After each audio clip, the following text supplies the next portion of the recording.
Hello and welcome to this ethical hacking course. In this lecture, in this video, we want to work on some ethical hacking methods and techniques and see how we can have a quick overview on a lot of concepts in here, what we want to do. So here we are on our shell in Linux. My host operating system is Kali Linux. This is the operating system I have for many years now on my laptop.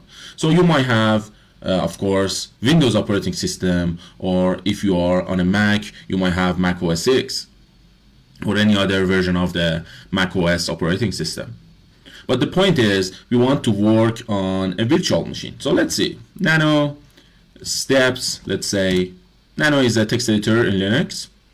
And okay, we might have Linux OS, we might have Windows OS, or we might have Mac OS. In any of these three operating systems on our laptop, we can have two solutions for the virtualization. So the first one is VirtualBox, which is really cool. The second one also, which is also cool, is VMware. So VMware Player, of course. VirtualBox is totally free. We can use it on any operating system that we have. And VMware Player also is the home edition of the VMware software, and we can use it for our purpose in this course in here. So let's continue and see what should we do. So before moving forward, I just wanted you to have a tour over what we want to do in this ethical hacking course. We want to have our attacker machine set up. So let's go to the steps again. So steps, first is set up the, let's say, virtualization tech. Second, we want to install our attacker OS, which means the operating system that we want to use as an attacker in our laboratory, of course, as an ethical hacker. So it's going to be Parrot Security OS, or it can be Kali Linux, of course.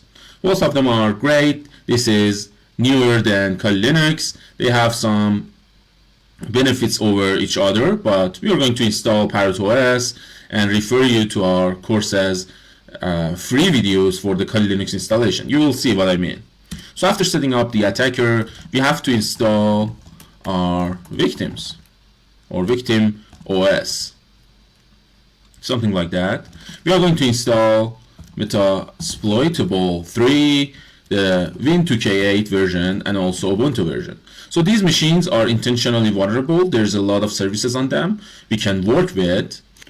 Also, we will introduce to you the HDB environment. So HDB environment with a lot of vulnerable machines. So these two solutions are in front of us for setting our lab environment. So every lab environment has some attackers and some simulated victims inside of it for practicing, of course. Then we're going to work on reconnaissance. So I will say recon, which is about detecting attributes about our target. So in every red teaming operation or ethical hacking operation, or let's say penetration testing, we have to do reconnaissance on our target.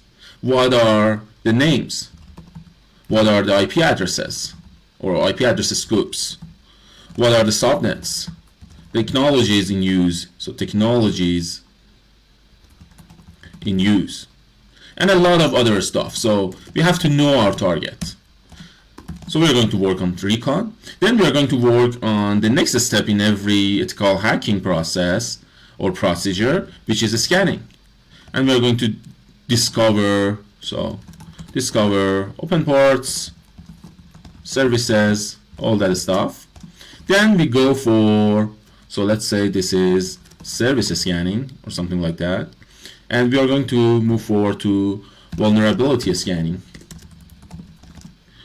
And here we are going to work with Nmap. A lot of good switches with Nmap which can be used in any ethical hacking project. And for the vulnerability scanning, we are going to work with Nexpose, which is really great. As a penetration tester or ethical hacker, you have to know how to work with Nexpose, Nessus, and OpenVAS. In most of the cases, these three will do all vulnerability scanning or detecting vulnerabilities on your target job for you.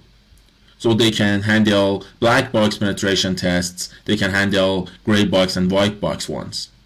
So especially Nexpose is my favorite since it has a trial for 512 targets free of any charge and also 1 month's period of time, and it can be repeated again and again. So the non-commercial use is okay with Nexpose in our environment, and we're going to register for a non-commercial license in this lecture, of course. But anyway, it needs 8 gigabytes of RAM, 100 gigabytes of let's say hard disk, and if you don't have that, I'm going to introduce to you OpenVAS, which is a open source vulnerability scanning again, on open source vulnerability scanning software, of course, and it needs 2 gigabytes of RAM and 10 gigabytes of hard disk as a requirement. And this is all commercial, and I think the trial version scans 15 IP addresses, and all of them should be private IP addresses. No public is allowed.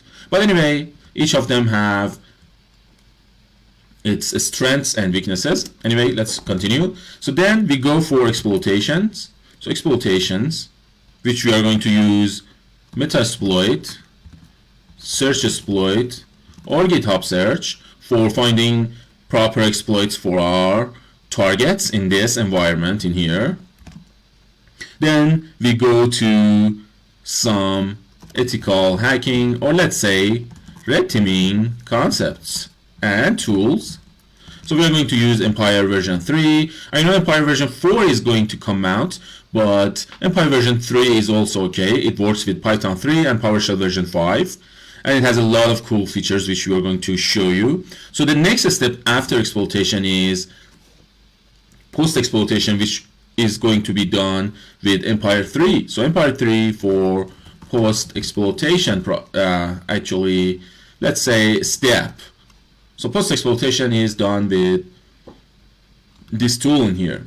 We also have Cobalt Strike and also Covenant and other tools, but in here we're going to stick to Empire 3, and I will show you how you can get to know this really powerful tool for your ethical hacking projects and where to go for this learning in here. So that's what we are going to cover in this lecture in here, and let's get it started.